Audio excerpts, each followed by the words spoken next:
ঘুমোবো আমি, ঘুমোবে তুমি, গল্প শোনাবে ঘুম পড়ি। হালকা আলো, চোখ বন্ধ। চলো একটা গল্প শুনি। রাতের গল্প বাংলায়। আজকের গল্প, রাজকন্যা আর কোলা ব্যাঙ। এক যে ছিল রাজা। রাজার মেয়ে সন্ধ্যেবেলা ঝর্ণার ধারে গিয়ে বেড়াচ্ছিল। ঝরঝর করে ঝর্ণার জল পড়ছিল। জলের ওপর রোদ পড়েছিল। লাল নীল রঙের কত ফুল ফুটেছিল ঝর্ণার মাঝে। রাজকন্যা ঝর্ণার ধারে বসে সেই দৃশ্য দেখছিল। রাজকন্যার হাতে ছিল একটি সোনালী রঙের বল। কোনো এক সময় বলটি তার হাত থেকে ফসকে ঝর্ণার ধারে পড়ল। বলটি জলের ওপর ভাসতে লাগলো। রাজকন্যা সাঁতার জানে না। জলে নেমে সে বলটি তুলতে পারল না, শুধু তাকিয়ে রইল বলটির দিকে। তারপর কি মনে হলো, সে ভাবল কাউকে চেঁচিয়ে ডাকি। বলল চিৎকার করে, কেউ আছো গো, আমার বলটা এনে দাও। অমনি একটা কোলা ব্যাঙ জলের ওপর মুখ তুলে বলল, আমি যদি তোমায় বলটি দিই, তুমি আমায় কি দেবে? রাজকুমারী ব্যাঙের কথা শুনে চমকে উঠল। বলল, তুমি আমাকে বলটি এনে দেবে? বেশ, দাও, তুমি যা চাইবে আমি তাই দেব। টাকা পয়সা, হিরে মানিক মুক্তা, সব। ব্যাঙ বলল, টাকা পয়সা হিরে মুক্তা আমার কিছুই চাই না। আমি চাই তোমার সঙ্গে একসঙ্গে বসে খাবো আর তোমার বিছানায় শুয়ে ঘুমোবো। রাজি আছো? রাজকন্যা বলল, বেশ, তাই হবে, বল এনে দাও তো। ব্যাঙ তক্ষুনি চলে গেল। সাঁতার কেটে বলটি মুখে করে নিয়ে রাজকন্যার কাছে এলো। বলল, এ নাও তোমার বল। রাজকন্যা বলটিকে হাতে করে নিয়ে দৌড় দিল রাজবাড়ির দিকে। ব্যাঙ তাকে ডাকতে শুরু করলো, ও রাজকন্যা, রাজকন্যা, আমাকে তোমার সঙ্গে নিয়ে যাও। রাজকন্যা তো সে ডাক শুনলই না, পিছন পানে একবার ঘুরে তাকালোও না। পরের দিন সন্ধ্যায় রাজকন্যা খেতে বসেছে। মন সময় শুনতে পেল থপ থপ করে পাথরের সিঁড়ি বেয়ে কেউ যেন ওপরে উঠছে। তারপর দরজায় ধাক্কা দিল। বলল, দরজা খোলো রাজকন্যা, দরজা খোলো। একসঙ্গে খাবার কথা বলে এখন কেন হলো? দরজা খোলো রাজকন্যা, দরজা খোলো। রাজকন্যা দরজা খুলল। ব্যাঙকে দেখে তো সে চমকে গেল। ঝর্ণার ধারের সে ব্যাঙ দরজার কাছে। রাজা বসেছিলেন সেখানে।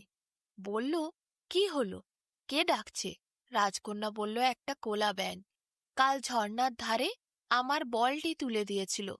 রাজকন্যা সব কথা বলল। ব্যাঙ তখন দরজা ধাক্কা দিচ্ছে আবার। বলছে, রাজকন্যা দরজা খোলো, দরজা খোলো। রাজা বললেন, দরজাটা খুলে দাও, তুমি ওকে ভেতরে আসতে দাও। কথা যখন দিয়েছ, কথা তো রাখতেই হবে। রাজকন্যা দরজা খুলে ব্যাঙকে থপ থপ করে ভেতরে ঢুকতে দিল। রাজকন্যা টেবিলের ওপর বসে খাচ্ছিল রাজার সাথে। সেখানে ব্যাঙকেও একটি থালা দেয়া হলো। থালা নিয়ে ব্যাঙ খেতে বসল রাজা আর রাজকন্যার সাথে। রাজকন্যা ব্যাঙকে উঠিয়ে দিল টেবিলের ওপর। ব্যাঙও বসে খেতে লাগলো। রাজকন্যার মনটা খুব খারাপ হলো ব্যাঙকে দেখে। তাই রাজকন্যার আর খাওয়া হলো না। পাতের পাশে একটা কোলা ব্যাঙ বসে খাচ্ছে। দেখলে কেমন ঘিন ঘিন করে কা। রাজকন্যার একটুও ভালো লাগছিল না। রাজার ভয়ে সে কিছু বলতে পারল না। খাওয়া শেষ হওয়ার পর ব্যাঙ বলল, চলো, এরপর আমি শোবো তোমার সাথে, তোমার বিছানায় ঘুমাবো। রাজকন্যা ব্যাঙকে নিয়ে খাটের এক প্রান্তে রেখে দিল। সেখানে রাজকন্যা বিছানায় শুয়ে ঘুমিয়ে পড়ল।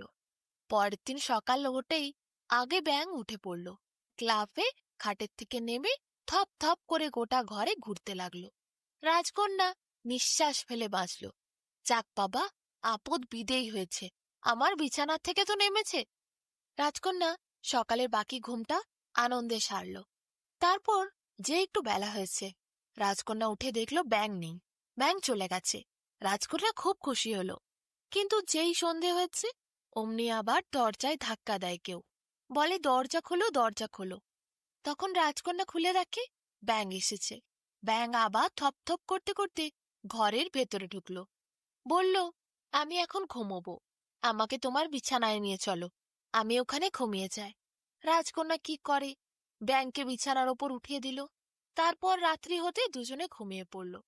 রাত ভোর হতেই এক লাফে খাটের থেকে ব্যাঙ থপ থপ করে নেমে ঘরের থেকে বেরিয়ে গেল। এইভাবে প্রতিদিন সন্ধে হলেই ব্যাঙ আসে, আর ভোর হওয়ার সাথে সাথেই ব্যাঙ চলে যায়। রাজকন্যার ঘুমে কয়েকদিন শান্তি ছিল না। শান্তিতে সে ঘুমোতেও পারছিল না। কিন্তু কি করবে? সে ব্যাংকে কথা দিয়েছে। রাজাও বলেছে, কথা যখন দিয়েছ রাখতে তো হবেই, কিছু করার নেই। তাই বাধ্য হয়ে রাজকন্যা সব সহ্য করছে। এইভাবে প্রতিদিন সন্ধে হলেই ব্যাঙ আসে আর ভোর ভোর বেরিয়ে যায়। এমনই একদিন রাজকন্যা ঘুমোচ্ছিল। সন্ধেবেলা ব্যাঙ এসে হাজির হয়েছিল। রাত্রিবেলা রাজকন্যার সাথেই শুয়েছিল। রাজকন্যা সারা রাত ঘুমিয়ে থাকে। ভোরবেলা ব্যাঙ চলে যায়। কিন্তু সেদিন হঠাৎ তার মধ্যরাতেই ঘুম ভাঙল। রাজকন্যা চমকে উঠল। দেখল সে ব্যাঙকে নিয়ে শুয়েছিল, কিন্তু সেখানে তো বিছানায় ব্যাঙ নেই, রয়েছে এক রাজপুত্র। রাজকন্যা তো রাজপুত্রকে দেখে অবাক হল। কি রূপবান সেই রাজপুত্র, যেন কোনো দিব্য পুরুষ। দেখলে মনে হয় স্বর্গের থেকে নেমে আসা কোনো পুরুষ। এত সুন্দর দেখতে। রাজকন্যা তাকে উঠিয়ে বলল, কে তুমি? তুমি এখানে কি করে এলে? রাজপুত্র বলল, আমি তো ব্যাঙ। তুমি আমায় কথা দিয়েছিলে, তাই আমি এখানে প্রতিদিন আসি, তোমার সাথে শোয়ার জন্য, খাওয়ার জন্য। কিন্তু রাজকন্যা বলল, ওটা তো ব্যাঙকে বলেছিলাম, তুমি তো রাজপুত্র। রাজকন্যার কথায় ব্যাঙ বলল, আমি রাজপুত্র, রাজার ছেলে। এক ডাইনির অভিশাপে আমার এই রকম দশা হয়েছে। সে বলেছিল, যদি আমি পর পর 10 রাত্রি কোনো রাজকন্যার সাথে খাই আর তার সাথে ঘুমাই, তাহলে 10 রাত্রি পরে আমার অভিশাপ কেটে যাবে, আমি আবার রাজপুত্রে পরিণত হব। আজ তাই হলো। 10 রাত্রি আমার পূর্ণ হলো, তাই আমি নিজের রূপে ফিরে এসেছি। রাজকন্যা তো দেখে অবাক। কি সুন্দর দেখতে রাজপুত্র! রাজপুত্র তারপর উঠে রাজার কাছে গেল, রাজাকে সব বলল। রাজার রাজপুত্রকে এত পছন্দ হলো, রাজকন্যাকে বলল, তাহলে তুই ওকে বিয়ে করবি? রাজপুত্রকে দেখে রাজকন্যা এক কথায় হ্যাঁ বলে দিল। এত সুন্দর পুরুষ সে আগে কোনোদিন দেখেনি। অনেক ধুমধাম করে রাজা এরপর রাজকন্যার সাথে ওই রাজপুত্রের বিয়ে দিলেন। রাজপুত্রের দেশ রাজকন্যার দেশের থেকে 4 পাহাড় দূরে। রাজপুত্রের পিতার ধন রাজকন্যার পিতার থেকে অনেক বেশি। সে বিশাল বড় সাম্রাজ্য তাদের। কতদিন তারা ছেলেকে দেখতে পায়নি। ছেলে গেছিল দেশভ্রমণে, সেখানেই ঘটেছিল ডাইনির সাথে ওই ঘটনা। তারপর ব্যাঙ হয়ে রয়ে গেছিল এই দেশে। আজ তার অভিশাপ কেটেছে, সে বউ পেয়েছে। রাজকন্যাকে বিয়ে করে নিজের রাজ্যে সে গেল। তার বাবা মা কত বছর পর ছেলেকে দেখে বুকে টেনে নিল। পুত্রবধূকে অনেক আশীর্বাদ করল। রাজকন্যা বিশাল বড় সাম্রাজ্যের রানী হল। সবাই সুখে শান্তিতে বসবাস করতে লাগলো।